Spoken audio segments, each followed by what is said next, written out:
when did you knew you're gonna have a hit? On day one with social media post. Because on day one, it went viral on all my social media. So day one TikTok, I think 120,000 views and like hundreds of great comments. And the Twitter post day one at over, I think 70 or 80,000 views. So it also did really well for my Twitter post. Now that I have your attention, I want to point out something that became obvious to me after editing this episode. Mateo's success isn't by chance, by accident, or by luck. It's the culmination of his journey, his lessons, experimenting with a lot of small games, testing them with a real audience, and finding out what works and what doesn't. His success and his path is very, very intentional from the very beginning, and his mindset is exactly what got him here into this point of making $1 million revenue with his games. I hope that this episode inspires you as it inspired me, and that you learn from it and let it sink into your mental models for us to better shift our perspective into making games that are intentional to have a greater chance of success from the very beginning. And if this episode brought value to you, please consider to subscribe to the channel. Thank you and enjoy. Welcome everyone to the next episode of Big Behind the Indie Game. And today I'm joined by Mateo. He's developer of his own studio, Zoro Arts, and he created the game Paddle Paddle Paddle, which is on track this year to make $1 million. And Yes. This is absolutely amazing. Yeah. Thank you so much. Yeah, my name is Mateo. I'm a 23 years old solo developer from Germany. And I started to make video games in 2020, so 6 years ago. And I've been making 2D platformers, a roguelike game, a rage game now, and I'm still working on more games in the future, of course. So this is your second game actually, right? Yeah, my second release, yes. That's amazing. Thank you. Obviously, I'm curious about a lot of stuff regarding your journey, and I'm sure a lot of people would like to know. Well, let's get this sorted first, because the money is what captures the attention, right? Mhm. Everyone, I would assume everyone that is starting in this indie dev journey is dreaming of making their own hit that makes a lot of money, right? 1 million just being threshold, but it captures our attention this way. So Yeah. your game is on track to do this kind of amount, but this is the gross revenue, right? This isn't your own money at the moment. Yes, it's the gross revenue from Steam. Yeah. And you are working with a publisher, right? Yeah. Am I correct? Are you also on track to make your own million, your own money this year? Do you believe so? I mean, there are console ports planned and mobile ports planned, and I will make more games, of course, but personal revenue, I don't think so, to be honest. With only the Steam version. Maybe with the console versions too, but with only Steam, I don't think so. It's still doing really good. Like, it's 7 months ago was the launch, and it's still doing pretty well every day. So I'm really happy about that. And we will drop the new map for the game in 13 days. So on the 19th on Steam, there'll be a new map, and I think it will bring more players to the game, maybe more streamers. I'm really interested to learn about the data, you know, because it's my first time to make a new map content DLC for the game. Other stuff were just more game modes, like a racing game mode, but a whole new map.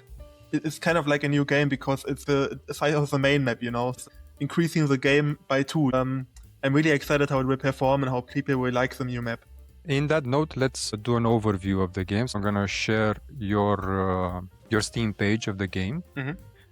Now I see you have a live broadcast on the Steam page. It's recommended to make like a live stream on the Steam page because people can watch live gameplay then and not the trailer only, you know. While I played the video, just say a few words about this game. I guess the most interesting part would be, how did you come up with this idea? Okay, so Paddle Paddle Paddle is a co-op paddle rage game, and I came up with the idea, I think in March, so round about almost a year ago from now on.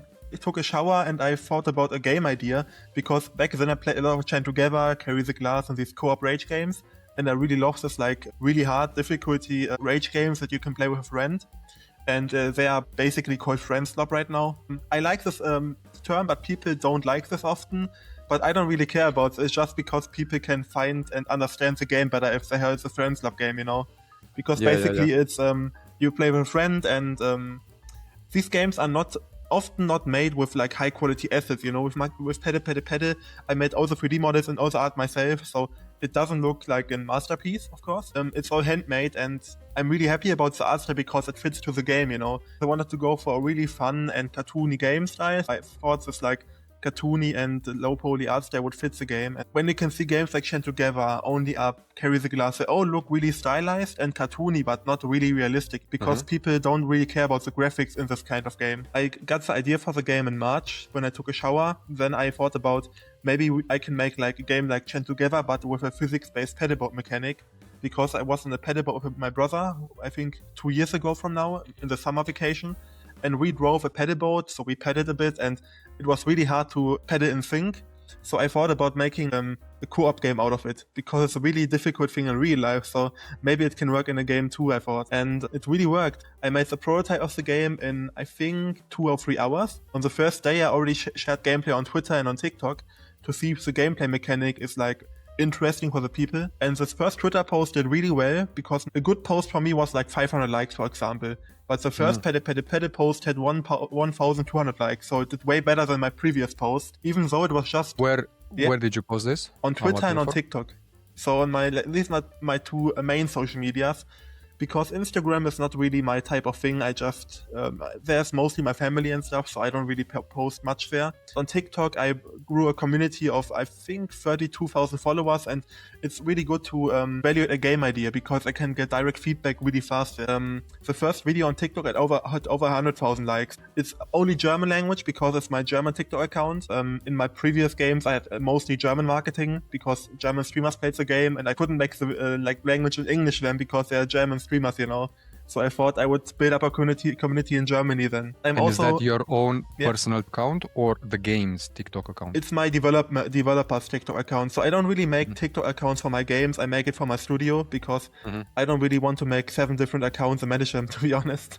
And I will spend maybe 1 or 2 years on a game, maybe 1 year after the release of more content, and then I will move on, because I want to make more games than only 2 or 3 games, you know. It won't make sense to make 1 TikTok account or 1 social media account about 1 game. The game will you have to start over again. Yes, it's really annoying, and I can understand, for example, if Overwatch does that, or Fall Guys, because they are a big game and live service kind of, because I make content for years then.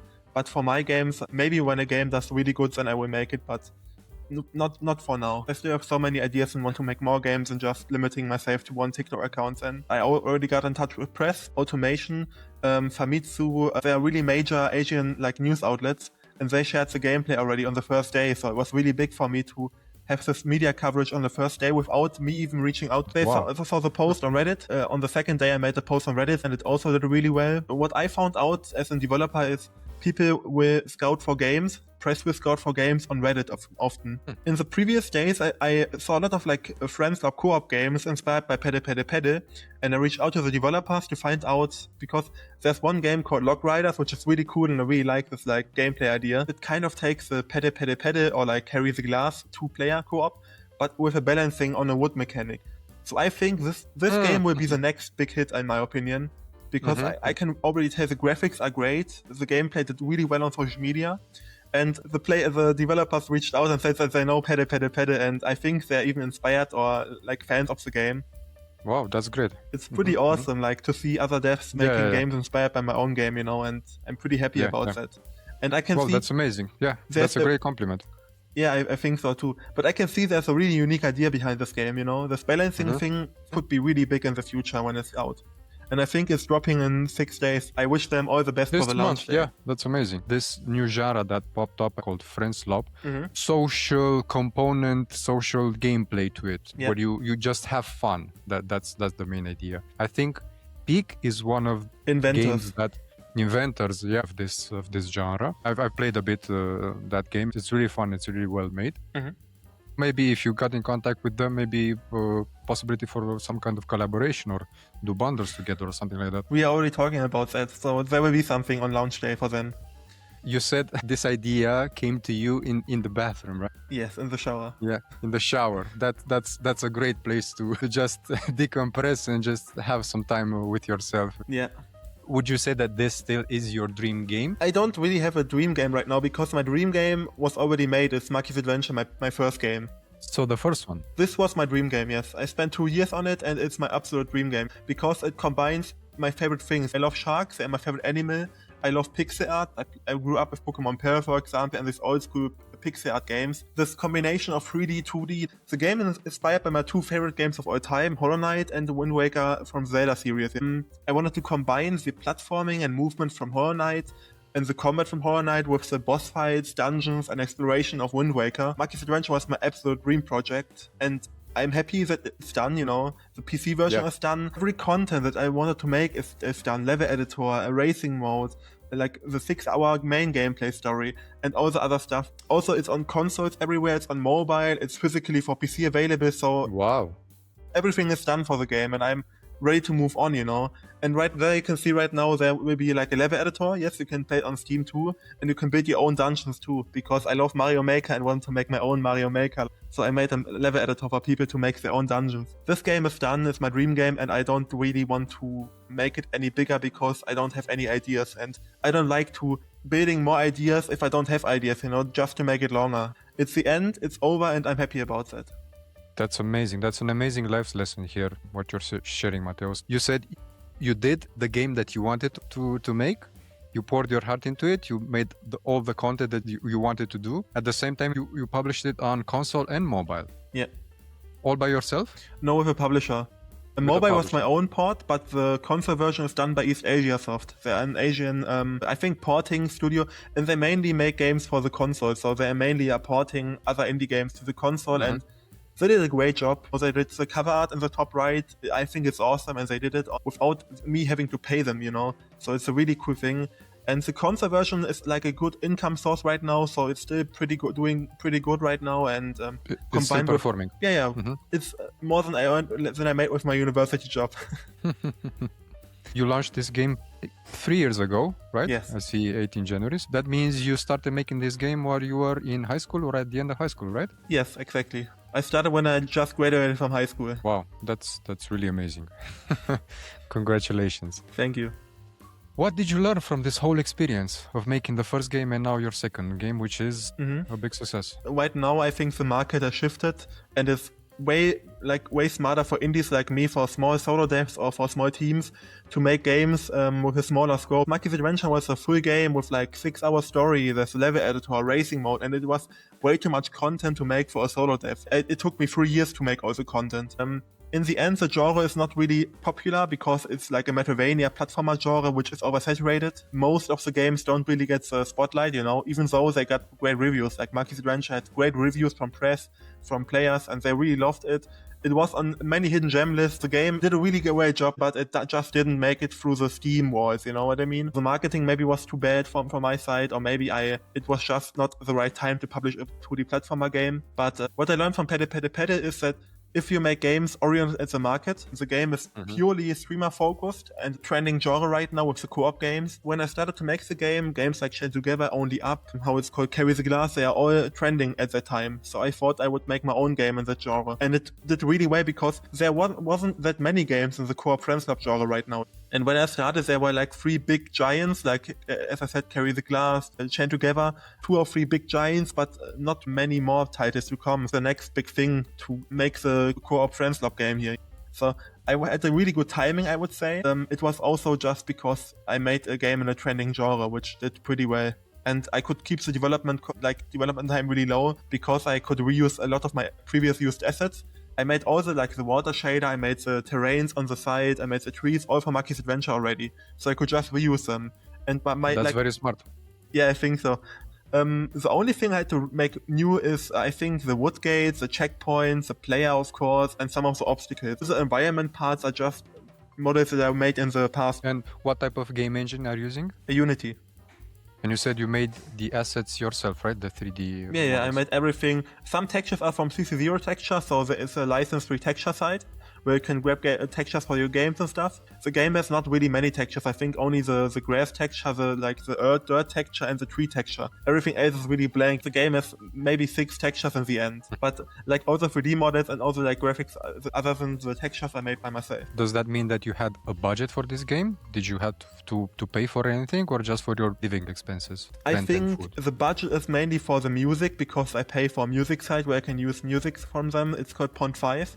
And Production Crate, there are 2 sites that I use. To use the music in my game, I have to pay them the whole time when I use the music. So it's $40 a month. It's not really expensive. And also some cost for the servers, because I use Photon. It's like a Unity networking solution. It gives you a lot of like frameworks for the networking part, so I didn't have to write my own networking solution for the game. I think right now for the server costs I pay $120 a month. I have fixed costs of $160 to $200 a month for the game. The revenue is not a problem. That's amazing. That's a really nice point that you said here with the servers. This was also a technical question from my part.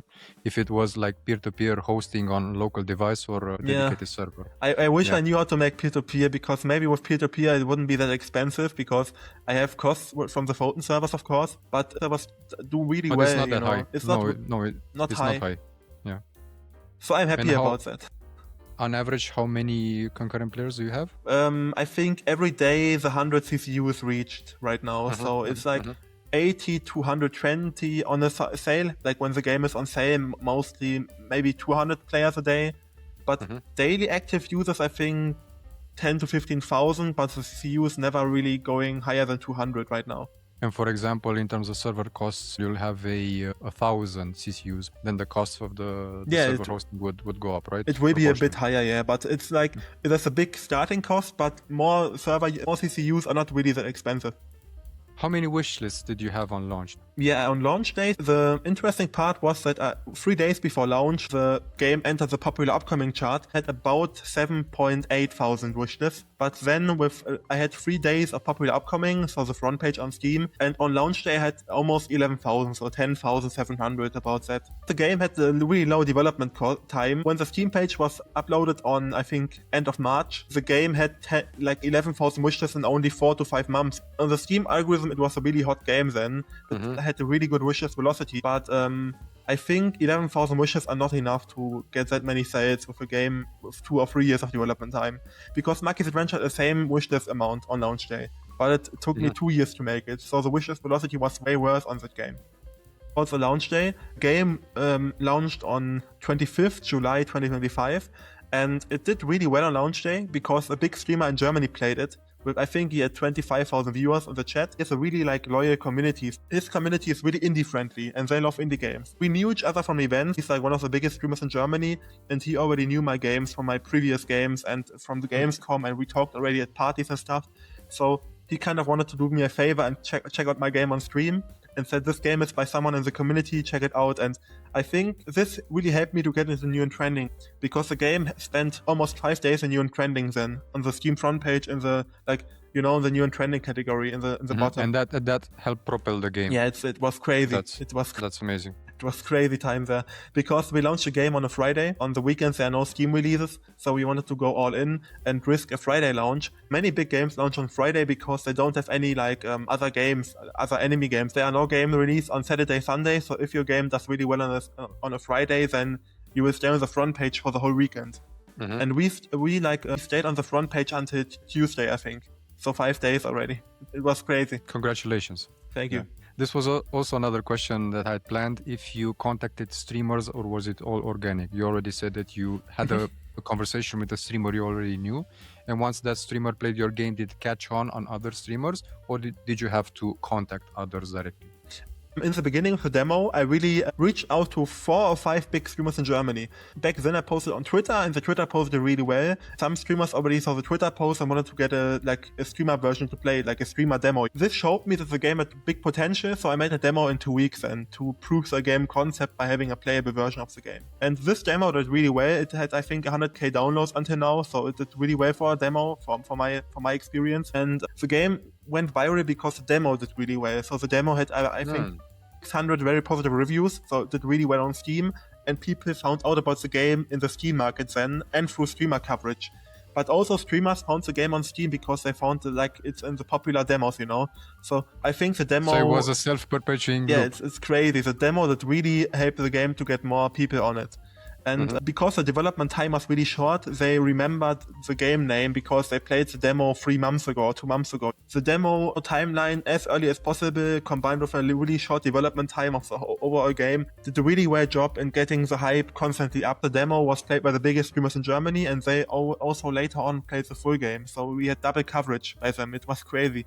And my favorite part was when Cartoons is a really big streamer. He makes many co-op games with his friends. He said in the end that the demo was really good and he really wants to play the game. And he also wished this as a game in the video, you know. So people in the live video. Yeah, it was crazy. That's pure gold because everyone watching is incentivized to do the same. Yeah, right? yeah. And I believe you will see a spike in your wish list during that time. There wasn't really many spikes, to be honest. So I didn't really see any big spikes from streamers. It was more like a constant stream of wishlist. The demo did really well, but it didn't create it like one big viral spike.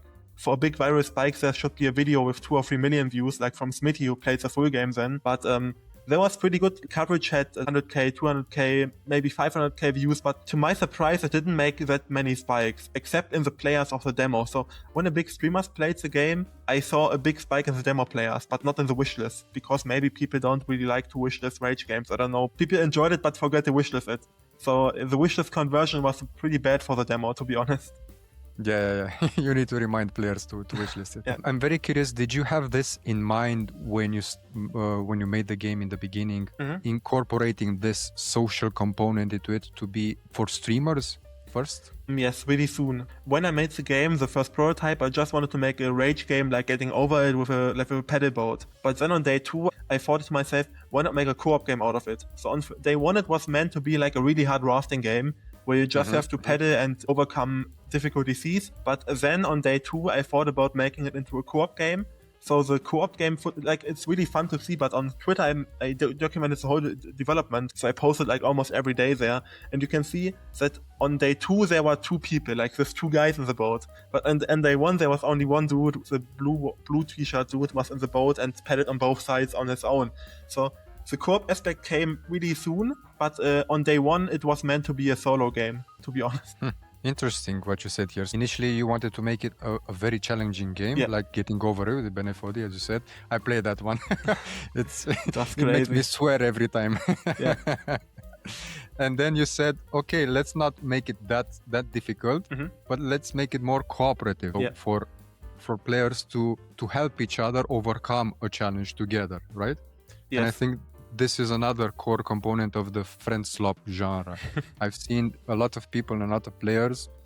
I think they're a bit tired competing between each other from all the big games that are very competitive, right? Let's say shooters and whatnot. And then they want to just relax and have fun. Having fun means I need to be with someone to have fun with. I don't need to compete and show you that I'm better than you. Yeah. So then we need to work together to overcome a common goal. How did you come up with the name Paddle Paddle Paddle? Because saying it 3 times is really funny and really catchy. Yeah, I wished I had choose per Pede Pede because there are 2 people, so Pede Pede would make more sense. But on the other side, there's like I think an AI thing called Pede Pede, so the name is already used by an AI, so there would be many misunderstandings. Pede Pede Pede helped to differentiate from the AI a bit, but also people think about the pedal sport. This is like tennis, like, you know, this pedal sport, this new one, which goes really viral right now. And people think it's a game about playing this pedal tennis thing and not about pedaling. The name was more like a really random idea on day 1, and it really continued until the last day of development, so I just was too lazy to think about another name. And I thought Pede Pede Pede was a really fun name, because it's easy to remember, you know? Yeah, it really is. Yeah. You said earlier that the demo cashed on and that helped you a lot. Before the demo or outside of the demo, did you have any way of validating the core gameplay idea early on? Or let me ask you another way. When did you knew you're going to have a hit? On day 1 with social media post. On day 1 it went viral on all my social media. So day 1 TikTok had I think 120,000 views and like hundreds of great comments.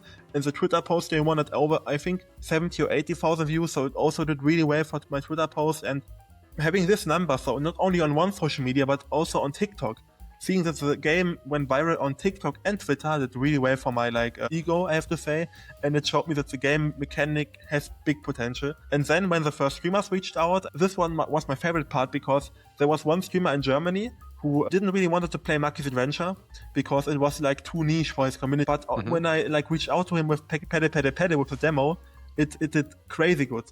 So it's only German sadly, so I think no one will understand it, but I think... Okay, that's important to mention. So only localized in your own language, you still can have great success. You don't necessarily need to post in English. When would that first post be? Around here, right? Yeah, I think I had to delete the one, but this one here with 50,000 was the second one. It was This like, one. yeah, it was when I made the game mechanic. Yeah, as you can see, it was a prototype back then. It was the second prototype I made, like a second iteration, and it didn't really feature any players, so you just control the boat here. And you can see Exactly. it had many likes, comments, and also like it did well from the views, but it's just like playing through the water and a boat 3D model and nothing crazy, you know? This is amazing, yeah. And you got with this one, I think So- the top, you know, 200k was like when I recorded the whole development, but I had to delete some of my videos. 51k.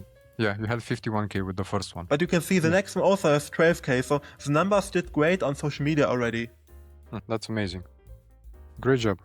Thank you. But yeah, as I said, it was just from viewing the social media like performance on social media, and also the streamers reaching out, the interest from streamers and from players and stuff, and also just my own feeling, you know. I felt like this game could be good. That's amazing. I believe you ticked all the boxes, and I'm sure that you learned along the way, and also from making your first game, you had all the tools that you needed to start doing this. That's really great.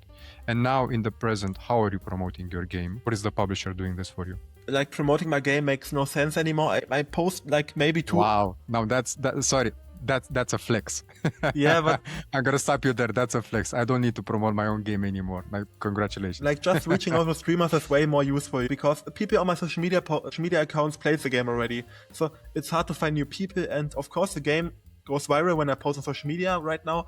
But because people know the game, it's crazy. But people come to my comments and said, "You made this game, holy shit!" You know, people recognize the game and see the game because it went viral. But in the first days, it was a new game for them, so they had the intention to play the game, to know more about the game. But now they know the game, so it makes no sense to make new content. Right now, I mainly post on Reddit. I hope to post two posts a week, maybe, or 3 posts a week, so not daily, because I want to make more content.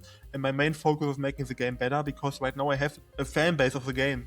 And it's way So more. you already have a community, Yeah, right? I have a big community right now. On Discord or they follow you on Steam, Reddit or Steam. Twitter? There are Or... like 5,000 Steam followers that are waiting for new updates, and when I make a new update, I can see how many people play the game again. Steam gave me a community there. Also, of course, I can make social media posts still, but I don't really want to focus on marketing right now, because the publisher sends keys out to streamers, and it makes way more sense to connect with other platforms, to make the game on maybe Switch, on console this year in summer, and also make the mobile port of the game right now, and get the game on more platforms. Except it makes no sense to promote the game on social media, as I said. I just want to make the game better right now because the game does well already. You're planning to do more content Yes. and then scale to distribute on more platforms. Yeah, I mean, I love player feedback, because players are the people who play the game in the end, and I love to listen to their feedback, what they want to change, what they think is too difficult or too easy. And for example, the new map will be really hard, will be like the ultimate co-op challenge, because people said that they found the game really good but too easy at some point. So I want to give them the ultimate challenge right now. No checkpoints, vertical gameplay, is the same size as a full game map, so it will be the most brutal course of the game, you know. It will be crazy, I think. Dark Souls level. Yeah, but I also cannot make it too hard, because I want casual people to also make it after some attempts, you know. Yeah. So I don't want to make the most hardest game in the world. I just want to make a challenging co-op game here. Exactly. So in terms of game design perspective, you need to be careful to balance it out, not to make it too hard, difficult. because it's easy to make any game very hard. Yeah. But then no one will play it anymore, because it becomes way too frustrating and we just give up. I mean, there are other games we can just pick up. Pointing this out, how did you manage the scope over the years? How did you balance the creativity, the game design, and the commercial reality of it? How did you do that?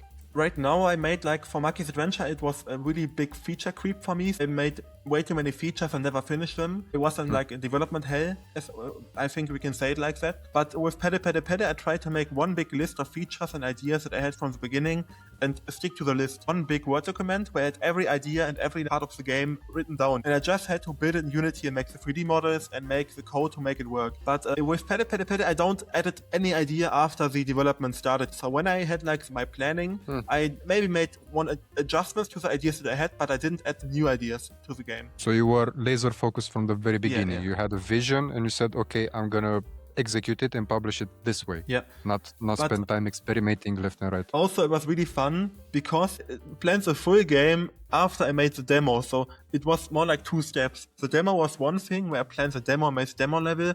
And at that point, I didn't have any idea how the full game would look. So I made the demo as a separate game then. And then when the demo had success, I was like, oh my god, I have to make a way better game now for the full game. I don't really know if I can do that. So The pressure is on now. yeah, I focused on the demo first with 100% to make a good demo. And when I saw that the demo did well, people loved the demo, people liked the demo, people played the demo, then I took the time to make notes for the full game. So it was 2 steps to get to the full game here. Is the demo still available now? No, we took it down because it No. was too costly for the servers, because people played the demo, of course, and the CCU was way too high there. I think it reached 1,000 players every day then, and it was too much money to have on a free-to-play game. But people can buy the game and play the demo level, of course.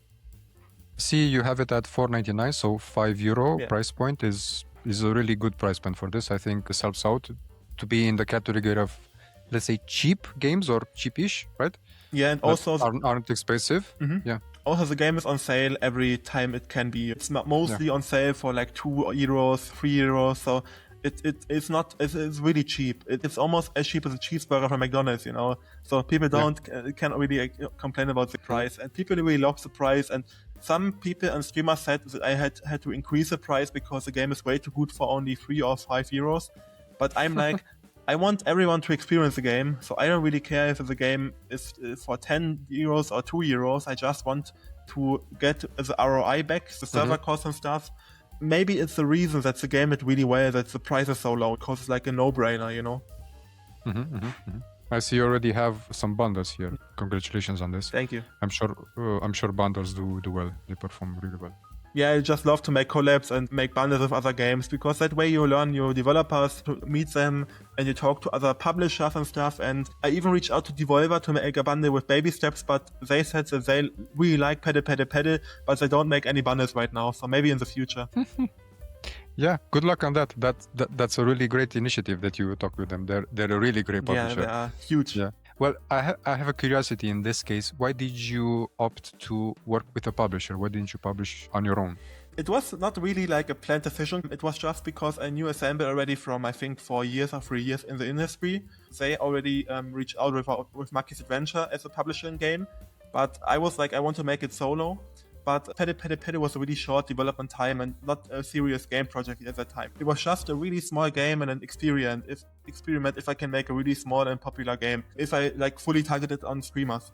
Then Stefan from the publisher reached out to me and said if I need help with marketing, because they know that I can make the games myself. I'm a developer, so I make all the playable thing myself, the game, but they help me with marketing, they make the localization, so they offered 15 languages for the game: Japanese, simplified Chinese, traditional Chinese, Russian, so it is, I think, 15 or 16 languages, so it's really localized right now. Even the Steam page, they took care of the whole Steam page, they made the screenshots, the trailer, they made the cover art, so they took care of everything that I don't want and cannot do, you know, because I make the game and they take care of the Steam page, marketing, the streamer outreach, and all the other stuff. Makes sense. So indie devs that are watching us out there, keep this in mind. Publisher can help you, even though you have a guaranteed hit. They help you to scale on multiple markets, in this case, at least. And the fun part is they really like the game, they really like how the game performed, and they are really blown away by the reception, as I am also. And they also now want to focus on more smaller games. So there are games like Rock Riders, and I think the other one is called We Are So Cooked, where you have to hide like a corpse, you know. So you kill someone and you have to hide his corpse to escape, you know. It's a really fun game. And this is inspired by the movie Weekend at Bernie's, if you know it. Yeah, I didn't know it, but he reached out. He was a big fan of Pedal, so it was really crazy. But like his game is like, there are 2 brothers, and their game is blowing up so hard right now. It's in the top 500 wishlist game on Steam. It was not even announced, you know, so it was like the max big friendship game, I think. I just love to connect with developers, and I love to connect them with publishers too, because I know publishers can help you really good as an indie developer. I'm amazed at what you're saying. looks like to me the indie scene is blowing up. It's not saturated at all. It's blowing up if the developers know exactly what type of games to make for the audience at the moment. Now I'm coming myself from the mobile scene. I'm making a mobile game together with other friends, and there the market is really saturated, and including us, that we are an indie studio with almost no budget for marketing, where the mobile market almost exclusively is about ads, promoting and user acquisition. Now that I'm hearing that you can do really, really well on Steam, I'm going to consider my next game to be on Steam. Yeah. Man, like mobile game development is the hardest thing to do. Mainly you need money. Just like top-selling games on mobile are looking like crap, if we are honest here, you know? So don't really look good. And the thing about them is that they just make money into the ads. Maybe I can find, like, I also made like a hyper-casual mobile game concepts. Maybe I can find a video here and show it quickly. It showed me that you don't really need to spend a lot of time to develop it, because I made the games in one day. There are 3 hyper-casual mobile games, and I think... the mechanics are really simple to implement. These 3 here. Maybe I can rotate my phone quickly to show them all here off. I will just hold my phone into the cam and hope that it is showing everything. The indie way. So these are my games here. So the left one, you have to tap to make the player jump. In the middle, there's a snake game where you have to slide to make a snake move. And the right game is like you have to tap on the screen to make the enemies bigger, and you have to destroy the brick walls here. So these are games made by you? Yeah, they are made in like 2 hours per game. Wow. Amazing. And did you publish them, or these were learning lessons, experiences? Yeah, I published them on itch.io, because on itch.io I publish all my games there, all my prototypes and small game experiments. But I want to get them on mobile phones too. So I think if you can search up itch.io, you can find a lot of my old games to show the people that I made trashy games already too. Now, Zoro Arts. Yes, this one is mine. You can see it's also outdated. I'm not 21 anymore. At the top. Yeah. But I made the profile when I started. So for our viewers, Mateo is 23 years old. Oh my God, I'm blown away by you, Mateo.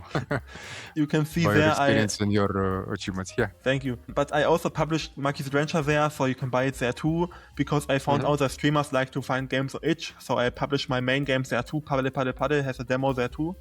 But it's... So this is the demo? Yeah, but I think it's outdated. So I think, it's really trashy. You can see, for example, the catch and pack game. This one is like a pure mobile game. Maybe you can also run it in the browser. Maybe it works. I made the game years ago, I think 5 years ago, for a game jam. Yeah, I think you can just with, the UI is not really scaled with it. So I think you can, with A and D, you can control the baggage.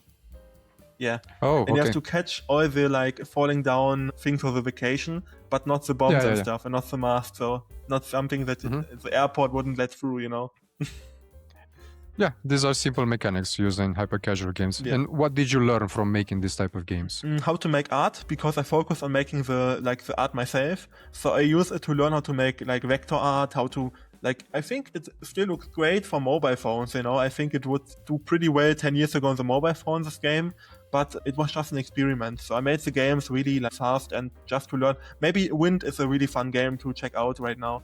It's for Brecky's Game Jam, and it's also a rage game, kind of getting over it, but with air, and you have to control the wind to push a balloon through a difficult maze. In start, you can just choose level 1, and with space you can make the wind. And with the mouse wheel you can rotate the I think it's called föhn. It's and that way you have to decide the angle of the wind, and you have to push it to go through the... Very interesting mechanic. Thank you. It was for Brecky's Game Jam, and it did really well from the music thing, because the music is from an online site. But it's like a rage game. Cozy rage game. It has that Flappy Bird vibe to it. Yeah. And also it was my first time making physics with a game with the cable, I was really happy about the cable physics. Looking at your itch page, this is your true game dev journey and your portfolio, actually. So this is how you started. 1, 2, 3, 4, 5, 6, 7, 8, 9, 10, 11, 12, 13, 14, 15. Maybe this one. Yeah, this 16, one is still my main game right now, Rock Jungle. After 18, and after 18 or more games, then you made your first commercial one, right? Yeah, but it's mainly just prototypes, So most of them are not really games. They count. But they count. It's just playable.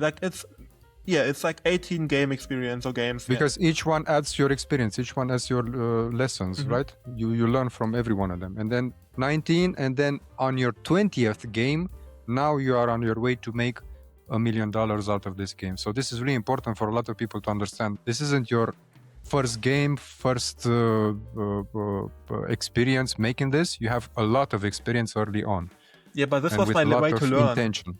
This was my way to learn because I started with these games when I had no programming knowledge. So this was my whole journey. The first year from 2020 to 2021, because in 2021 I started with Monkey's Adventure. The whole 2020 I spent making small games to learn development, to learn programming, to learn how to make an itch page. People underestimate the effort to make a game page, a store page. And Steam is way more difficult to make because Steam needs a trailer, screenshots, several graphical assets and stuff. But on itch, you just have to write a description, a title, a cover, and then you are done, So people have to make full games to learn how to make games because you cannot just make prototypes. You have to get them out and learn from taking feedback. You will get bad feedback. Of course, it's normal. It's normal to get bad feedback, negative feedback, but you can use it either way. You can use it to learn for yourself how to make your games better, or you can just be someone like, they just hate me, But in the end, it's just their opinion. So maybe you can just ignore them, or you can learn from their opinion about the game. That's amazing life experience here, and I'm blown away by your mature mindset. Thank you. If you will allow me, I would like also to show the mobile game that I'm working on together with some other fans. Curious on your opinion. So this isn't in the hyper casual genre, it's in the casual endless runner. It also started from a game jam 3 years ago for GMTK Game Jam, if you know about that one. It's pretty large.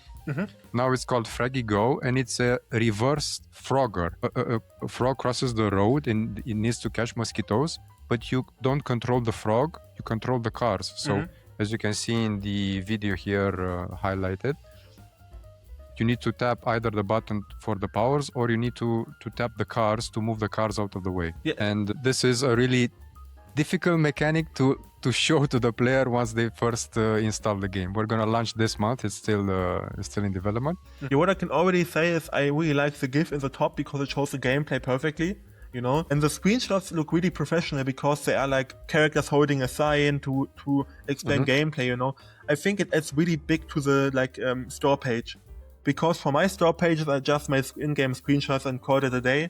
But you really took the effort to make screenshots for the store pages, especially, So I think your store page looks really good. And I directly thought about Crossy Road, his mobile game, because I didn't know Frogger, But I think Crossy Road and Frogger are the same, I think, with this isometric view and you have to cross the road. I really like this reverse aspect, that you control the other stuff and not the player, Exactly. It's really cool. Thank you for that. I'm gonna take it as a compliment because obviously it's an inspiration. So our main inspiration is from the Frogger genre, where the frog crosses the road. Also an inspiration for Crossy Road, but we've been inspired by Crossy Road. It's a game that I really love, a mobile game. And 2 years ago, I went to Gamescom in Köln, and I've met one of their team members there, and I've chatted with them, and I've shown them our prototype back then when we had this game. It was really fun telling them, hey, I made the game inspired by your game. That's really cool, yeah. Yeah. Okay, thank you for that. What would you like to change if you are starting with a new game from scratch today? I think Pede Pede Pede has a perfect development cycle, so I wouldn't really change anything. I would just make it maybe faster. In the beginning, it took way too long to make a Steam page because I wanted to make everything perfect. But in the end, I think I spent a week to make a Steam page, so I would increase the whole steps a bit more. If you make the game as simple as Pede Pede Pede, you can also spend less time to make stuff like a store page. So you should focus more on the development. Also, one thing, I cared way too much to watch videos and to celebrate myself, So when the demo did really well, I was watching streams and videos every day instead of developing the game further. The hype and this big demo virality really took my ego to another level, and I was really celebrating me too much, and maybe I should stick more to the grind and make the game then. To make the full game even sooner,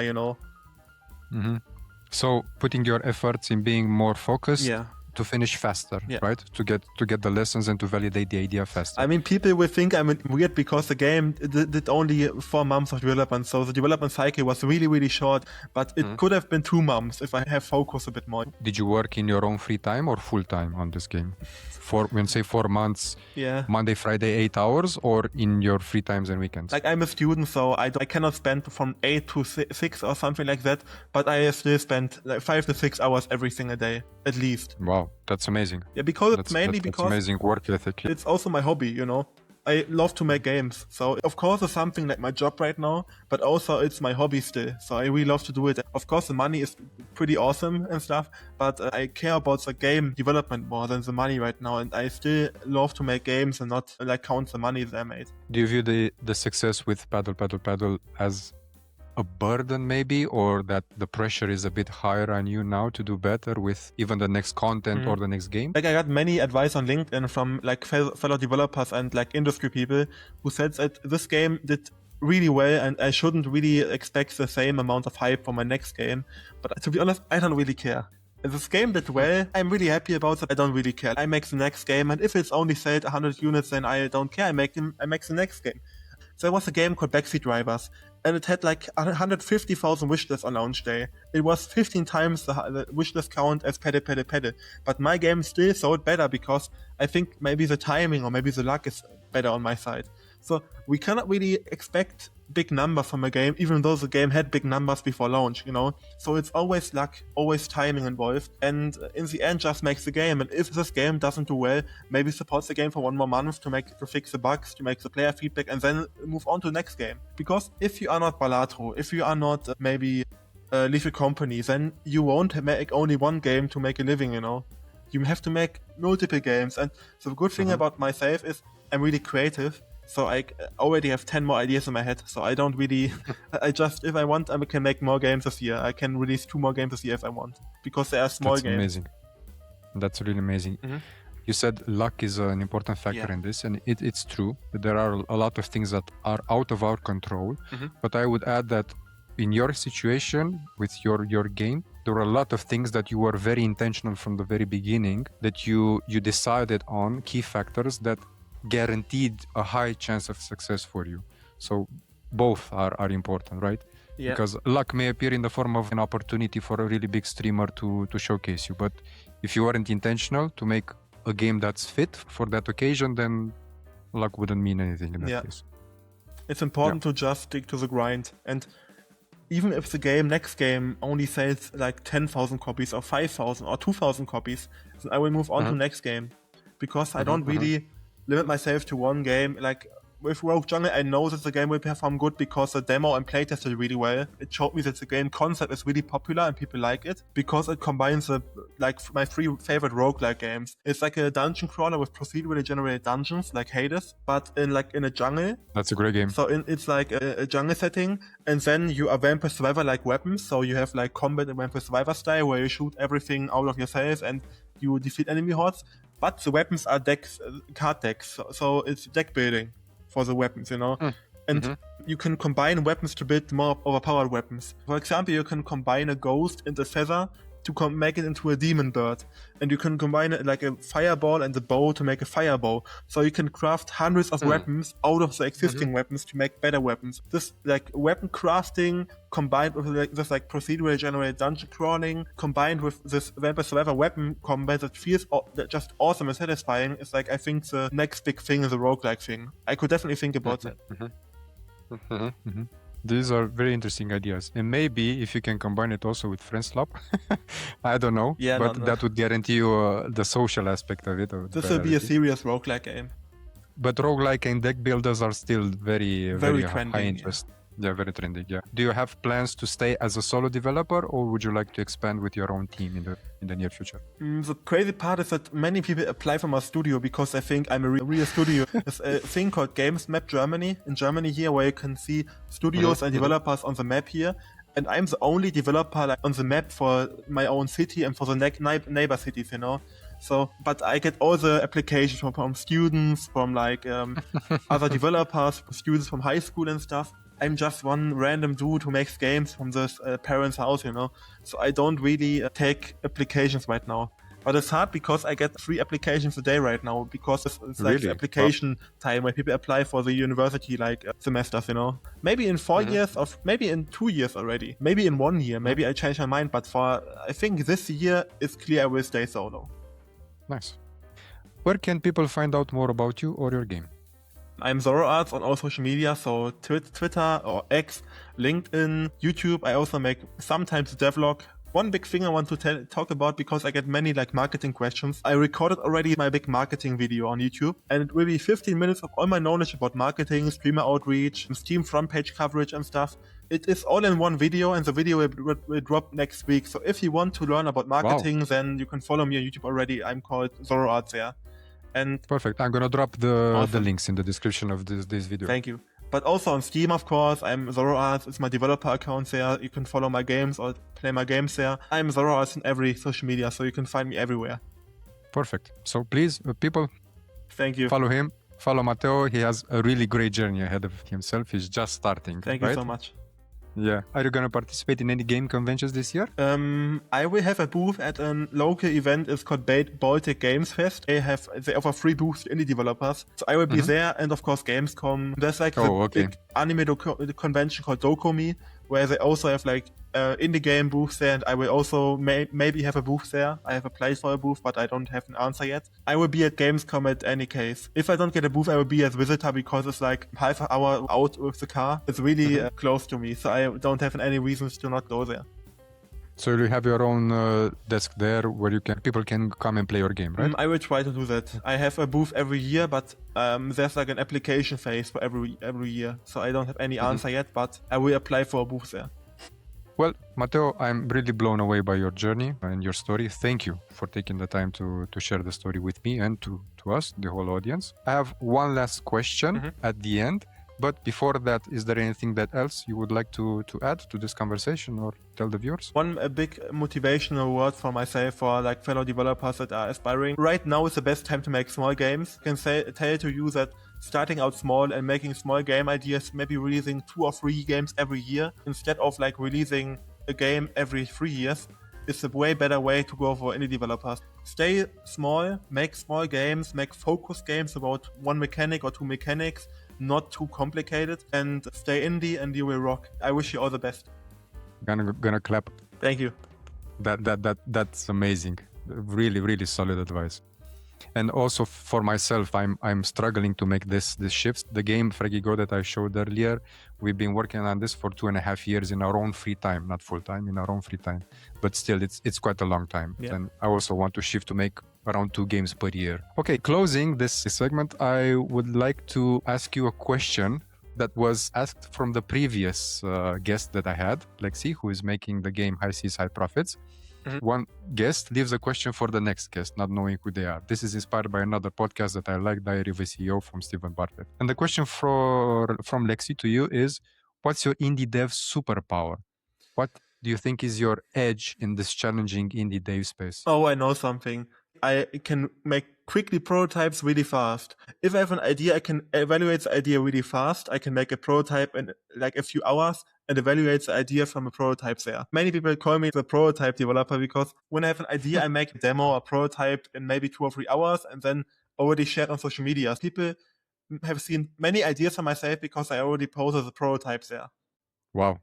Thank you for sharing that. And that's visible. I mean, that's true in your case. Yeah, I have a really fast workflow when I make one experiment there. Yeah, and that truly is a superpower.